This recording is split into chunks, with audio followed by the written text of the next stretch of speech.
له وأشهد أن لا إله إلا الله وحده لا شريك له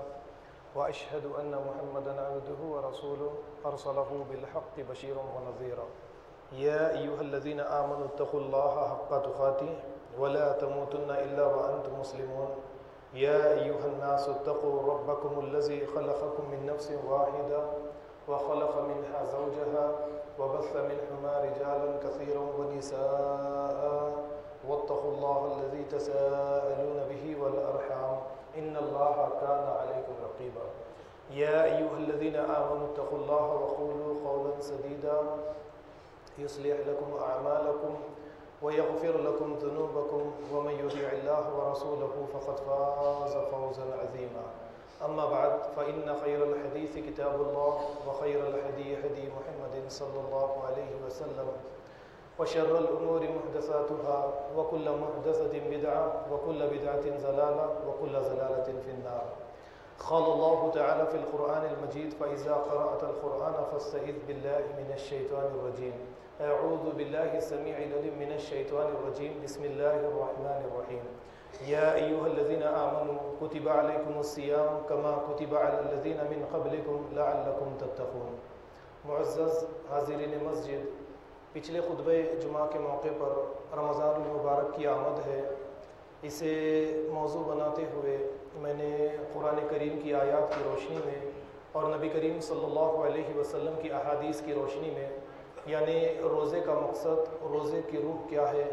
اسے واضح کرنے کی آپ حضرات کے سامنے کوشش کی تھی۔ اس موقع پر میں نے بہت ساری باتیں یعنی خطبے کا آغاز میں نے اس طرح سے کیا تھا کہ قرآن کریم کا نازل ہونا، قرآن کریم اسی مہینے میں نازل کیا گیا ہے، لیکن اس کے بعد میں ایک خاص بات میں نے یہ بتائی تھی کہ قرآن کریم ہر اس شخص پر نازل نہیں ہوا جو قرآن کریم پر تدبر و تفکر نہیں کرتا، یعنی قرآن تو نازل ہوا ہے لیکن ہر اس شخص کے لیے قرآن نازل ہوا جو قرآن کریم کی تلاوت کا حق ادا کرتا ہے اور اس کے مطابق اپنی زندگی کو اس کے مطابق ڈھالتا ہے، اسی شخص پر، اسی مسلمان پر، اسی مومن پر قرآن کریم نازل کیا گیا ہے۔ پھر اس کے بعد میں نے تفصیلاً آپ کے سامنے بہت ساری باتیں رکھی کہ روزے کا مقصد، روزہ یہ 1 مہینہ یا 29 دن کے روزے اللہ رب العالمین نے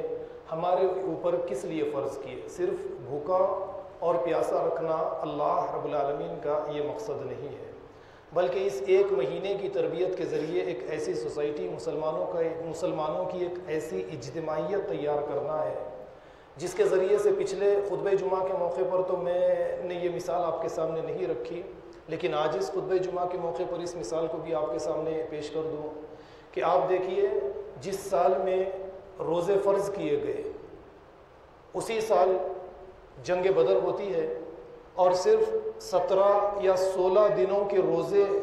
میں صحابہ کرام کے اندر یہ تربیت، یہ برداشت، یہ طاقت، یہ اوصاف ان کے اندر پیدا کر دیے گئے تھے کہ 313 صحابہ کرام 1000 سے زیادہ مشرکین کے اوپر جنگ بدر کے موقع پر بھاری آ جاتے۔ تو اس لیے میں ہر سال جب کبھی رمضان المبارک کا مہینہ آتا ہے تو آپ سے ایک سوال کرتا ہوں، ریزلٹس کیا ہے؟ روزوں کے ریزلٹس سوسائٹی کے اوپر ظاہر ہونے چاہیے۔ تو ریزلٹ دیکھیے آپ، 17 ہی دن کے اندر جنگ بدر کی شکل میں ایک ریزلٹ آتا ہے اور 313 کی ایک قلیل یعنی ایک قلت رکھنے والی ایک قلت جماعت جو ہے وہ کثرت رکھنے والی جماعت کے اوپر فتح حاصل کر لیتی ہے۔ تو اسی لیے روزہ ضبط نفس کے لیے یا نفس کی تربیت کے لیے یا ہمارے اخلاق و کردار کی تربیت کے لیے روزہ ہم پر فرض کیا گیا ہے۔ اسی سلسلے کو میں مزید انشاءاللہ العزیز رمضان المبارک کے مہینے میں بھی جاری و ساری رکھنے کی کوشش کروں گا کہ قرآن کریم کو نازل کرنے کا اللہ کا مقصد کیا ہے، یہ بھی آپ کے سامنے پیش کرنے کی کوشش کروں گا۔ لیکن آج پچھلے خطبہ جمعہ ہی سے ملتی جلتی باتیں، تاکہ آپ کو صحیح طریقے سے کچھ باتیں سمجھ میں آئے، ملتی جلتی باتیں آپ کے سامنے پیش کرنے کی کوشش کروں گا۔ تو روزہ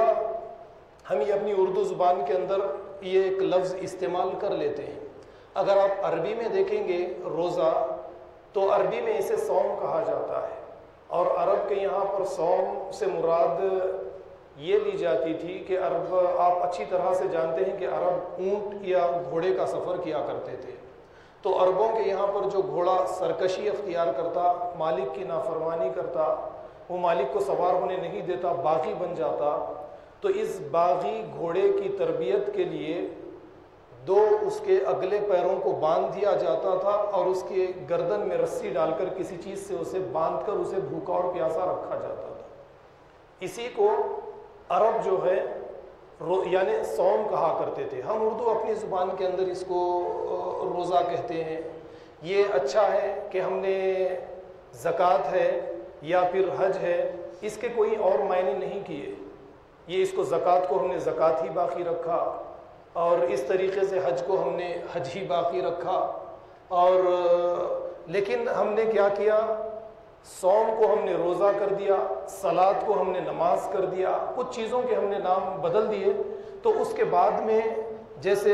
اس کی جو حقیقت ہے اس کی ساری حقیقت بھی تبدیل ہو چکی ہے۔ اب ہمارے یہاں پر جب کبھی بھی روزہ صوم کا جب کبھی بھی ذکر آتا ہے تو صرف اور صرف چند ظاہری چیزوں پر نظر ڈال لیتے ہیں، اس کی باطن میں جانے کی کوشش نہیں کرتے، اس کی روح پر نظر ڈالنے کی ہم کوشش نہیں کرتے۔ حقیقت میں روزہ جو ہے یہ ایک نفس کی تربیت کرنے کے لیے رکھا گیا ہے۔ آپ نفس کے بارے میں اچھی طرح سے جانتے ہیں کہ یہ نفس ہمیشہ انسان کو اللہ کی نافرمانی کی طرف ابھارتا ہے۔ جو کام اللہ رب العالمین جس کام سے منع کرتے ہیں، آپ غور کیجئے کہ انسان کو نفس جو ہے اسی کاموں کی طرف زیادہ سے زیادہ مائل کرتا ہے۔ نماز ہے یا پھر اس طریقے سے دوسری چیزیں ہیں، آپ دیکھیں گے کہ اس سے پہلے بھی میں نے آپ کے سامنے حضرت عمر کا وہ قول آپ کے سامنے پیش کیا تھا، وہ کیا تھا، الصلاۃ عادۃ والصوم عادۃ، کہ بعض ایسے افراد ہیں، مسلمان ہیں، جنہیں نماز کی بھی عادت ہو جاتی ہے اور روزے کی بھی عادت ہو جاتی ہے، یعنی عادتاً یہ نماز پڑھنے کے لیے چلے جاتے ہیں، یا رمضان کا مہینہ آئے تو روزہ رکھ لیتے ہیں، یا پھر سوسائٹی کے خوف سے، سوسائٹی میں اکثریت اگر مسلمانوں کی ہے تو اس خوف سے کہ ہمارا نام خراب نہ ہو، لہٰذا نماز کا اہتمام کر لیتے ہیں اور دوسری چیز روزوں کا بھی اہتمام کر لیتے ہیں۔ لیکن یہ آپ کو اچھی طرح سے جان لینا چاہیے کہ فرشتے یقیناً ہمیں روزے دار تو لکھ لیں گے یا ہمیں نمازی لکھ لیں گے، انہیں صرف اسی چیز کو ریکارڈ کرنے کا حکم دیا گیا ہے، وہ اپنے دفتر میں ہمیں نمازی اور روزے دار لکھ لیں گے۔ لیکن اللہ تعالیٰ جو ہے، میں بار بار ایک بات آپ کے سامنے رکھتا ہوں، اللہ تعالیٰ ہمارے اعمال کو گنیں گے نہیں، کل قیامت کے دن تولیں گے، اور اس تول کے اندر ہماری نیت ضروری ہے۔ تو اسی لیے نیت اور ارادہ انسان جب تک اپنا ٹھیک نہیں کرے گا، اسے درست نہیں کرے گا، اللہ رب العالمین کے یہاں پر یعنی ہمارے اعمال کی تعداد کتنی ہی کیوں نہ رہے، لیکن اللہ تعالیٰ اس کا وزن دیکھیں گے۔ اس لیے ہمارے لیے یہ ضروری ہے کہ ہم یعنی اللہ کی عبادت کرنے سے پہلے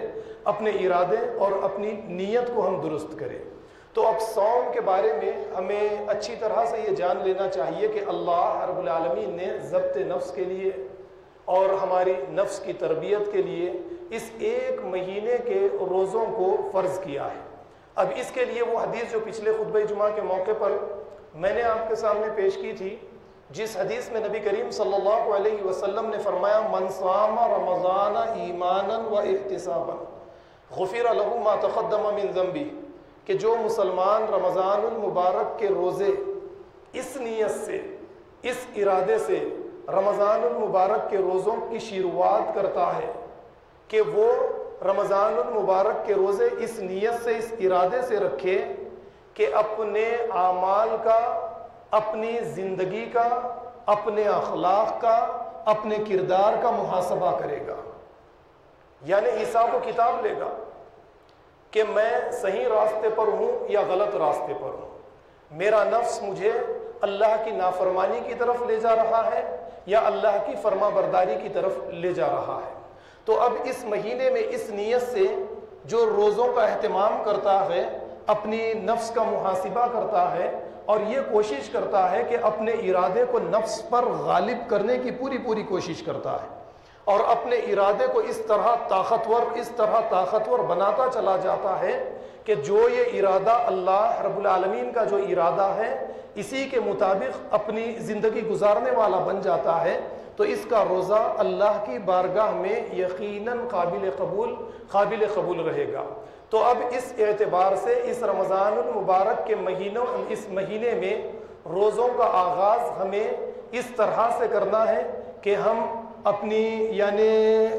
اپنی نفس کی تربیت کریں گے، ہم اپنے آپ کو گناہوں سے بچانے کی کوشش کریں گے۔ روحانی اعتبار سے اللہ رب العالمین نے اس موسم میں ہم کو زندہ رکھا، اس موسم میں ہمیں باقی رکھا، اور یہ ایک ایسا روحانی موسم بہار ہے جس موسم کے اندر ہر طرف ہم نظر ڈالیں گے تو روزے دار ہی روزے دار نظر آئیں گے، مساجد آباد نظر آئیں گی، قرآن کریم کی تلاوت سے ہر گھر گونجتا نظر آئے گا۔ اب اس اعتبار سے انسان کو ہر ایک انسان کو ایسا ماحول چاہیے۔ انسان ماحول ہی کے اندر پنپتا ہے۔ جیسا پچھلے خطبہ جمعہ کے موقع پر میں نے آپ کے سامنے باتیں رکھی کہ انسان کیا ہے، ہڈی، گوشت، خون، جگر، دل وغیرہ یہ چیزوں کا ہے، یہ اندرون اس کے یہ ساری چیزیں نکلیں گی، لیکن اس کے اندر ان چیزوں کے علاوہ یہ چیزیں جانوروں میں بھی ہے، انسان میں بھی ہے، لیکن انسان کے اندر ان چیزوں کے علاوہ ایک اور چیز ہے، وہ ہے عادتیں۔ انسان عادتوں کا مجموعہ ہے، اور یہ عادتیں انسان کو سوسائٹی سے ملتی ہے۔ اب ایک ہماری اس سوسائٹی کے اوپر ایک ایسا موسم بہار، نیکیوں کا موسم بہار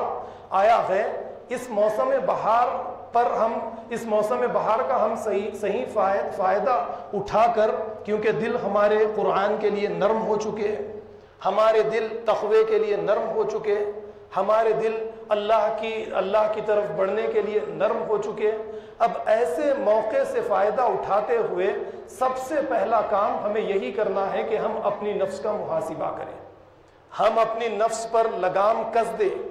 ہم اپنی نفس کو روکنے والے بن جائیں، ہم اپنی نفس پر قابو پانے والے بن جائیں۔ ویسے آپ نظر ڈالیں گے آپ کو پتا چلے گا کہ سوسائٹی کے اندر غیبت کرنے کا مسئلہ ہے، اس سے آپ کی نفس کو مزہ ملتا ہے، آپ کی شخصیت کو، آپ کی سوسائٹی میں جو آپ کے جو دوست و احباب ہیں ان کو مزہ ملتا ہے، اس لیے انسان کیا کرتا ہے، غیبت کرتا ہے۔ جھوٹ بولنے سے کچھ مزہ ملتا ہے، کچھ فائدہ حاصل ہو جاتا ہے، انسان کیا کرتا ہے، اس لیے اس کو عادت بھی ہو جاتی ہے، وہ بار بار جھوٹ بولنے لگتا چلا جاتا ہے۔ لیکن اللہ تعالیٰ چاہتے ہیں کہ جس طریقے سے تم نے کھانے اور پینے والی چیزوں کو روک دیا ہے ایک مہینے کے لیے، بڑا مشکل کام ہے، بھوک پیاس ہے، لیکن اس کے باوجود تم ان چیزوں کو ہاتھ نہیں لگاتے، اب کیا مشکل ہے تمہارے لیے کہ زبان پر پابندی لگا دو، اپنی نفس پر پابندی لگا دو۔ جھوٹ کہنے کا مسئلہ ہے یا غیبت کرنے کا مسئلہ ہے تو ایسے موقع پر نفس پر لگام کس دو کہ آج کے بعد نہ میں جھوٹ کہوں گا نہ میں غیبت کروں گا۔ اب اس کے بعد میں آپ دیکھیں گے کہ سوسائٹی پر اس کے بڑے بہترین اثرات پڑیں گے۔ ایک فرد، میں بار بار کہتا ہوں کہ ایک عمارت ایک اینٹ کے ملنے سے ایک عمارت تعمیر ہوتی ہے، اسی طریقے سے ایک فرد کے ملنے سے ایک سماج بنتا ہے، اور ایک اچھے فرد کے ملنے سے ایک اچھا سماج بنتا ہے۔ تو اس طریقے سے ہر فرد، دوسرے فرد کا تو ہم محاسبہ نہیں کر سکتے، یعنی میرا ایک دوست ہے، میرا ایک پڑوسی ہے، میرا ایک بھائی ہے، ہمارا کام صرف اور صرف اس تک باتوں کو پہنچا دینا ہے، نیکی کا حکم کرنا ہے، ہم زبردستی کسی کے ساتھ نہیں کر سکتے۔ ہاں، لیکن ایک نفس ایسی چیز ہے، اس نفس کو بھی ہم نہ تو کچل سکتے ہیں نہ تو ہم اس کو ختم کر سکتے ہیں، لیکن یہ کام ہمارے لیے مشکل بھی نہیں ہے کہ ہم نفس کو اپنے قابو میں نہ کر سکیں، ہم نفس کو اپنے قابو میں کر سکتے ہیں۔ اس کی ایک بڑی بہترین مثال یہی رمضان المبارک کا مہینہ ہے۔ آپ کے سامنے بہترین قسم کے لوازمیں آپ کے سامنے موجود ہے، بہترین غذائیں آپ کے سامنے موجود ہے، لیکن آپ روزے دار ہیں، اور ایسی روزے کی حالت میں آپ صرف وہ غذا کا استعمال اس لیے نہیں کرتے ہیں کہ میرا روزہ ضائع ہو جائے گا۔ آپ نے نفس پر قابو حاصل کیا یا نہیں کیا، آپ بتائیے۔ آپ نے نفس پر قابو حاصل کر لیا، اس کا مطلب تو کیا مشکل ہے جب آپ نے کھانے اور پینے والی چیزوں پر قابو حاصل کر لیا تو یہ معمولی چیزیں، غیبت ہے، جھوٹ ہے، شراب ہے، یا جوا ہے، یا اس طریقے سے فحش کلمات ہے، یا اس طریقے سے دوسروں کی ماؤں اور بہنوں کو دیکھنا ہے، یا اس طریقے سے بد کرداری ہے، بد اخلاقی ہے، جو معاشرے کے لیے ایک بری چیزیں ہیں، کسی بھی معاشرے کو تباہ اور برباد کرنے والی چیزیں ہیں، یہ تو چیزیں صرف نگاہوں کو نیچی کر لینے سے حاصل ہو جائے گی، یا ہونٹوں کو، زبان کو روک لینے سے حاصل ہو جائیں گی، یا پھر اس طریقے سے کچھ معمولی سا عمل ہے۔ دیکھیے، ایک چھوٹا سا شٹر آپ کی آنکھ کے اوپر لگا دیا گیا، غیر محرم کی طرف نظر پڑی، اس شٹر کو ڈال دیجئے، وہ چلے جائیں، شٹر کو اٹھا لیجئے۔ یہ چھوٹا سا شٹر آپ کو گناہوں سے بچائے گا، یہ چھوٹا سا دروازہ آپ کو تقوی کے راستے کی طرف لے کر چلا جائے گا۔ اب آپ اس طریقے سے اس رمضان المبارک کے مہینے میں کھانے اور پینے والی چیزوں سے رک کر اس طریقے سے گناہوں سے اپنے آپ کو روکنے والے بنتے چلے جائیں۔ نگاہوں کی حفاظت، آپ نے نگاہوں کو باتقوا کر لیا، زبان کی آپ نے حفاظت کر لی، زبان آپ کی باتقوا ہو گئی، آپ نے اپنے جسم کے دوسرے اعضاء کو باتقوا کر لیا، تو یہی چیز تو تقوا ہے، اسی کا نام تقوا ہے، اسی کا نام پرہیزگاری ہے۔ لوگوں میں آئے، مسجد میں آئے تو تقوا ہم نے دکھایا، لیکن جب تنہائیوں میں چلے جائیں، کوئی دیکھنے والا نہیں سوائے اللہ کے، تو اس موقع پر ہم بے تقوا کام کریں، یعنی اللہ کی نافرمانی والے کام کریں، اس طریقے کی کیفیت ابھی ہمارے اندر باقی ہے، یہ خواہشات ہمارے اندر پیدا ہو رہی ہے، یہ جذبات ہمارے اندر سے ابھی ختم نہیں ہوئے کہ اللہ ہمیں ہر طرف، ہر جگہ پر دیکھ رہا ہے، تو آپ سمجھ لیجئے کہ روزہ تو میرا اللہ کے یہاں پر قبول نہیں ہوا۔ جب یہ کیفیت میرے اندر پیدا ہو گئی کہ جو میں لوگوں کے بیچ میں رہ کر اپنے آپ کو باتقوا ظاہر کرتا ہوں، یہی تقوا میرا تنہائیوں میں بھی یہی تقوا موجود ہے کہ میں غلط چیز پر نظر پڑتی ہے، یہ شٹر گرا دیتا ہوں، اور پھر اسی طریقے سے سوسائٹی میں کسی سے بحث ہوتی ہے تو برداشت کر لیتا ہوں، یعنی اس بات کی کوشش نہیں کرتا کہ کچھ ایسے الفاظ کہہ کے سامنے والے پر میں اپنی جیت ظاہر کر دوں۔ ایسا ہوتا ہے سوسائٹی کے اندر۔ آج ہماری سوسائٹی میں ہر فرد، مرد و عورتوں کی سب سے بڑی کمزوری اگر جو ہے وہ عدم برداشت ہی ہے۔ آپ دیکھ لیجئے کہ اگر ہم برداشت کرنے والے بن جائیں، یہ راستے میں نکلے، روڈ پر جو معمولی بات پر لڑائی جھگڑے شروع ہو جاتے ہیں، اگر ہم مسلمان برداشت کرنے والے بن جائیں، بعض باتوں کو برداشت کر کے غصے کو پی کر اگر ہم چلے جائیں تو یہ لڑائی جھگڑے ختم ہو جائیں گے، یا بیوی شوہر کے بعض کلمات کو برداشت کر لے، گھر کے مسائل حل ہو جائے، یا شوہر بیوی کے بعض کلمات کو برداشت کر لے، گھر کے بہت سارے مسائل حل، یا پھر اسی طریقے سے بہن بھائی کے، بھائی بہن کے، ماں باپ کے ان کچھ الفاظ کو اگر ہم برداشت کر لیں۔ لیکن ہماری سب سے بڑی کمزوری تو یہی ہے، نفس یہیں پر ہمیں ابھارتا ہے۔ سامنے والا ایک بری بات کہتا ہے تو فوراً نفس ہمیں ابھارتا ہے کہ اس کا بڑا سخت جواب دینا چاہیے۔ لیکن پیارے نبی صلی اللہ علیہ وسلم کی خدمت میں جب ایک صحابی حاضر ہوئے اور انہوں نے سوال کیا کہ روزے کی حالت میں اگر مجھے کوئی گالی گلوچ کرے، مجھے برا بھلا کہے، مجھے بھڑکا دے، مجھے غصے میں لا دے، اے اللہ کے نبی صلی اللہ علیہ وسلم میرے لیے کیا حکم ہے؟ نبی کریم صلی اللہ علیہ وسلم نے فرمایا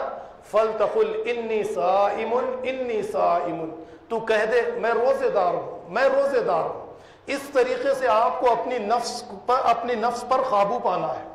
جب آپ نے اپنی نفس پر اس طریقے کا قابو پا لیا تو آپ سمجھ لیجئے کہ آپ کے روزے اللہ کی بارگاہ میں قابل قبول ہوتے چلے جا رہے ہیں۔ آپ کو ایک بات کا پتہ ہوگا کہ یہ سرکس میں آپ جب جاتے ہیں، بڑے بڑے شیر، ہاتھی یا ریچھ یا اس طریقے کے بڑے، بعض تو مگرمچھ بھی آپ دیکھتے ہیں کہ ان کی ایسی تربیت کر دی جاتی ہے، اٹھ کہنے سے اٹھ جاتا ہے، بیٹھ یعنی اشارہ کرتے ہی جو مالک جو اسے حکم دیتا ہے وہی کرتا ہوا نظر آتا ہے۔ یہ بڑے بڑے جانوروں کی تربیت کس طریقے سے کی جاتی ہے آپ یہ بھی جانتے ہیں کہ انہیں بھوکا اور پیاسا رکھا جاتا ہے۔ اس تربیت کے لیے انہیں بھوکا اور پیاسا رکھا جاتا ہے، بھوکا اور پیاسا رکھ کر ان کی تربیت کی جاتی ہے۔ اللہ رب العالمین اسی طریقے سے رمضان المبارک کے ایک مہینے میں ہمیں بھوکا اور پیاسا رکھ کر نفس کی اس طریقے کی ہماری تربیت کرنا چاہتے ہیں کہ ہر ایک انسان سوسائٹی میں رہنے والا، بسنے والا ہر ایک انسان فرشتہ صفت ہو جائے، وہ ہر ایک دوسرے انسان کا احترام کرے، اس کی جان، اس کی عزت، اس کی آبرو کا احترام کرے، ہر انسان دوسرے انسان سے محبت کرنے والا بنے۔ اس طریقے کی سوسائٹی روزے کے ذریعے روزے دار جو ہے اس طریقے کی سوسائٹی قائم کرے۔ کیا اس طریقے کی سوسائٹی ہم نے 30 سال کے اگر روزے، کم سے کم میں اپنی شخصیت کو آپ کے سامنے پیش تو کر سکتا ہوں، اگر میں 10 سال یا 8 سال سے بھی روزے اگر رکھ رہا ہوں تو 33-34 سال آپ پکڑ لیجئے، کیا 33-34 سالہ زندگی کے میرے روزوں نے اس طریقے کی میری اپنی زندگی کے اندر کوئی تبدیلی لائی ہے؟ نہیں لائی ہے۔ تو پھر آپ یہ بتائیے کہ روزہ رکھنے کا مقصد کیا رہا؟ روزے کا مقصد تو پوری طریقے سے فوت ہو گیا، اور جو چیز باقی رہی وہ صرف جسم اور ایک ڈھانچہ باقی رہا۔ ایک مردہ جسم اور ڈھانچے پر کام کر کے کیا فائدہ؟ اصل چیز اللہ رب العالمین یہی چاہتے ہیں۔ اسی لیے دیکھیے حضرت عمر بن خطاب رضی اللہ عنہ کہتے ہیں، وہ حدیث بھی میں نے آپ کے سامنے پیش کی، من صام رمضان ایمانا و احتسابا غفر له ما تقدم من ذنبه۔ اب دیکھیے حضرت عمر کہتے ہیں، حاسبوا انفسکم قبل ان تحاسبوا، اپنا اس دنیا کے اندر حساب و کتاب کر لو کہ کہاں پر کھڑے ہو، جنت میں جاؤ گے یا جہنم میں جاؤ گے، کیونکہ قرآن خود کہتا ہے کہ بل الانسان علی نفسہ بصیرہ، انسان خود اپنے بارے میں اچھی طریقے سے یہ جانتا ہے کہ وہ نیک ہے یا بد ہے، وہ اچھا ہے یا برا ہے۔ وہ لاکھ لوگوں کے سامنے ظاہر کرے کہ میں باتقوا ہوں، پرہیزگار ہوں، لیکن وہ اچھی طریقے سے جانتا ہے کہ وہ کیا ہے، اس کا مقام کیا ہے، وہ اچھی طرح سے ان باتوں کو جانتا ہے۔ اسی لیے حضرت عمر بن خطاب کہتے ہیں کہ دیکھو قیامت کے دن تمہارا حساب و کتاب لیا جائے گا، اس سے پہلے کم سے کم دنیا کے اندر تم اپنا حساب و کتاب تو کر لو۔ جب انسان اپنی نفسیات کے اندر یہ چیز پیدا کر لے گا، اندرونی طور پر یہ تحریک اس کے اندر شروع ہو جائے گی، یعنی اس کے جسم کے اندر یہ حرکت شروع ہو جائے گی کہ وہ روز آنا اپنا محاسبہ کرنا شروع کر لے، وہ کم سے کم اپنے لیے ایک پیرامیٹر تو رکھے کہ میرا مقام کیا ہے، میں نیکوکار ہوں یا گناہ گار ہوں، کم سے کم اسے اس بات کا پتہ تو چلے گا۔ لیکن یہ ساری چیزوں کو ہم نظر انداز کر دیتے ہیں۔ پھر آنے والا یہ مہینے، یعنی آنے والا یہ جو رمضان المبارک کا مہینہ ہے، اس مہینے میں بھی میں جانتا ہوں کہ ہم 29 دن کے روزے رکھیں گے، اور اس کے سوسائٹی پر کوئی اثرات نہیں۔ ہماری اپنی اجتماعی زندگی، انفرادی زندگی اس سے بالکل تقویٰ سے بالکل خالی رہے گی۔ رمضان کا مہینہ جائے گا یا رمضان کا مہینہ رہے گا، صرف رمضان کے مہینے میں جس چیز کی شدت سے جس چیز کا زیادہ زور رہے گا وہ یہی آج اب ہی سے میں نے غور کرنا شروع کر دیا کہ ہر ایک مسلمان کے گھر پہ یعنی رنگ و روغن کے کام کاج، عرش و فرش کے کام کاج، یعنی گھر کو خوبصورت کر لینا، کھانے اور پکوان کی چیزوں پر زیادہ سے زیادہ زور دینا، رمضان المبارک کے لیے ایک ٹائم ٹیبل، کھانے پینے، پہننے اوڑھنے، سونے اٹھنے کا ایک ٹائم ٹیبل تیار کر لینا، اور اس چیز کا حساب و کتاب کر لینا کہ ایک مہینے میں کیا کیا چیزوں کی ہمیں ضرورت پڑتی ہے، لیکن حساب و کتاب کیا کرنا چاہیے تھا ہمیں؟ یعنی روحانیت کے لیے، اسپرچویلٹی کے لیے ہم کوئی کام نہیں کرتے، اور ظاہر جو چیزیں ہیں، ہمارا یہ ظاہر جو جسم ہے، ساری ہماری محنت اس ظاہر جسم کے لیے ہے۔ ان تمام کی تمام چیزوں سے ہمیں نکلنا چاہیے۔ قرآن کریم کی ایک آیت ہے، دیکھیے، جو سورہ بقرہ آیت نمبر 129 ہے۔ اس آیت میں نبی کریم صلی اللہ علیہ وسلم کے 4 کام بتائے گئے۔ ربنا وبعث فیہم رسولا منہم یتلو علیہم آیاتک ویعلمہم الکتاب والحکمہ ویزکیہم۔ یعنی نبی کریم صلی اللہ علیہ وسلم کو اس لیے تمہارے بیچ میں بھیجا جا رہا ہے کہ وہ تمہیں قرآن کریم کی آیات پڑھ کر سنائیں گے اور تمہیں حکمت سکھائیں گے. اور اس کے بعد میں اللہ رب العالمین نے فرمایا کہ وہ تمہارا تزکیہ کرے, تمہیں پاک صاف ستھرا کرے. اب پاک صاف ستھرا جب کرے تو بچپن میں چہل حدیث ہم پڑھتے تھے. چہل حدیث میں ایک حدیث ہمیں ملتی ہے کہ پاک ہی آدھا دین ہے. اب اس طریقے سے ہمارے مدرسین نے اس حدیث کو ہمارے دماغوں میں بٹھا دیا, پاک ہی آدھا دین ہے. اس کا مطلب ہم نے صرف یہ سمجھ لیا کہ حاجت سے فارغ ہونے کے بعد میں اچھی طریقے سے صاف صفائی کر لینا. ہاں ہے, صاف صفائی تو کرنا ہے, اور وضو بڑے اچھے طریقے سے کر لینا. وضو کے بغیر اللہ تعالی ہماری نماز کو قبول نہیں فرماتے, بلکہ اس کا مطلب اس سے زیادہ, اور اگر اس کا مطلب اس کی روح کی طرف اگر آپ جانا چاہتے ہیں تو کچھ اور ہے. یعنی پاک ہی آدھا دین ہے. اس کو سمجھنے کے لیے ایک بات آپ کو سمجھاؤں, اگر آپ ناپاک بھی ہے, آپ کو پانی نہ ملے, آپ تیمم کر کے نماز پڑھ سکتے ہیں یا نہیں پڑھ سکتے ہیں؟ آپ بتائیے. پھر اللہ کو آپ کی پاکی ناپاکی سے کیا لینا دینا؟ پانی نہیں ہے, پاک مٹی پر ہاتھ ماریے, بس اس طریقے سے چہرے پر مل لیجئے, ہاتھوں پر مل لیجئے. آپ نماز پڑھیں گے تو آپ کی نماز قبول ہوگی یا نہیں ہوگی؟ گندگی, آپ ناپاک ہے پھر بھی آپ کی نماز قبول ہو جاتی ہے. لیکن اللہ تعالی یہاں پر پاکی سے مراد نبی کریم صلی اللہ علیہ وسلم نے یہاں پر پاکی سے جو بات اللہ کے نبی صلی اللہ علیہ وسلم نے بتائی ہے وہ آپ کے دل کی پاکی ہے. اسی لیے تو نبی کریم صلی اللہ علیہ وسلم نے فرمایا کہ انسان کے دل میں گوشت کا ایک ٹکڑا ہے, اگر وہ ٹکڑا ٹھیک رہے انسان ٹھیک رہتا ہے, اور وہ ٹکڑا اگر خراب ہو جائے تو انسان خراب ہو جاتا ہے. الا وہی القلب, اور وہ انسان کا دل ہے. اس سے مراد دل کے اندر پیدا ہونے والے جذبات, احساسات, یا وہ ارادے جس کے ذریعے سے اللہ کی نافرمانی ہوتی ہے. اس بات کو نبی کریم صلی اللہ علیہ وسلم نے اس دل کی مثال کے ذریعے سے بتایا ہے. اب پاک ہی آدھا دین ہے, اس کا مطلب پھر ایک بات مجھے یاد آ گئی. آپ کو شاید پتا ہوگا کہ ہماری اپنی بستی سے قریب ایک مسجد ہے. ایک نالا تھا, نالے کے اوپر مسجد تعمیر کر دی گئی, اور آج بھی یہ مسجد نالے ہی کے اوپر تعمیر ہے یا آپ لوگوں میں سے شاید بڑے لوگ جانتے ہوں گے. ایک مصلی تھا, اس کے اوپر مسجد تعمیر کر دی گئی, اور اس کے اوپر روزانہ 5 وقت کی نمازیں آج بھی چلتی ہے. کیا اللہ تعالی ایسی مسجد کو بھی قبول فرمائے گا؟ اللہ کے نبی صلی اللہ علیہ وسلم نے تو یہ فرمایا کہ پیاز اور لہسن جس کے ذریعے بدبو آتی ہے, ایسی چیزیں کھا کر مسجد میں تشریف لے کر مت آؤ. ہمارے بڑے لوگوں نے یہ کام کر دیا. اب ہماری اجتماعی ذمہ داری یہ تھی کہ ہم اس چیز سے لوگوں کو منع کرتے اور نالے کی زمین کو نالے کے لیے دے ڈالتے. لیکن آپ جانتے ہیں کہ ہم دینے کے لیے تیار نہیں. جب یہ بات کہی جاتی ہے کہ اس مسجد کو چھوڑ دیا جائے روڈ وائنڈنگ کے لیے, اسے برخاست کر دیا جائے, پیچھے جگہ دی جائے گی, لیکن لوگ اعتراض کرتے ہیں کہ ایک مسجد کو توڑ دیا جائے گا تو بہت ساری مساجد کو توڑ دیا جائے گا.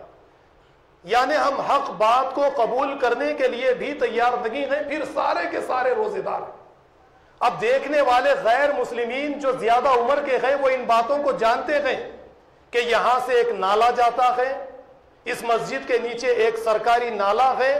جو بہتا ہوا تالاب میں ملتا ہے. یہ مسجد کی تعمیر ناجائز طور پر قبضے کے ذریعے کی گئی ہے. اب کوئی کہنے والا کوئی, پھر سارے کے سارے ہم روزے دار ہیں. اس طریقے سے تو ہم زندگی گزارتے ہیں. یہی ہمارا روزہ ہے, یہ روزہ ہماری زندگیوں کے اندر کام کر رہا ہے. تو میرا کہنے کا مقصد, بتانے کا مقصد یہ ہے کہ جب اللہ رب العالمین نے اس ایک مہینے کے روزوں کو ہم پر فرض کیا ہے تو ہماری ذمہ داری اس ایک مہینے میں تربیت حاصل کرے، اس تربیت کے ذریعے سے اپنی نفس کو اپنی نفس پر قابو حاصل کرے، اپنے ارادے کو نفس پر طاقتور بنا کر اللہ کی مرضی اور اللہ کے ارادے کے مطابق زندگی گزارنے والے بنے۔ جب اس طریقے سے آپ اپنے آپ کو تبدیل کر لیں کہ اللہ نے جہاں پر مجھے منع کیا میں ان چیزوں سے رک جاؤں گا، اللہ نے مجھے جو کرنے کی اجازت دی میں صرف وہی کروں گا، یہ چیز آپ پر غالب آ جائے، نفس آپ کا مغلوب ہو جائے، تو آپ سمجھ لیجئے کہ آپ سچے اور پکے روزے دار بن گئے۔ میں اپنی باتوں کو یہیں پر ختم کروں گا کیونکہ ایک جنازہ ہے، جنازے میں ہماری مسجد کے مصلیوں کو جانا بھی ہے، تھوڑا سا جلدی ہے، اور ایک ضروری اعلان یہ ہے کہ کوئی دوسری ریاست سے ہماری مسجد کی تعمیر کے سلسلے میں ایک صاحب تشریف لے کر آئے ہیں۔ میری آپ لوگوں سے گزارش ہے کہ جاتے وقت میں ان کا بھرپور تعاون کریں۔ وآخر الدعوانا ان الحمد للہ رب العالمین۔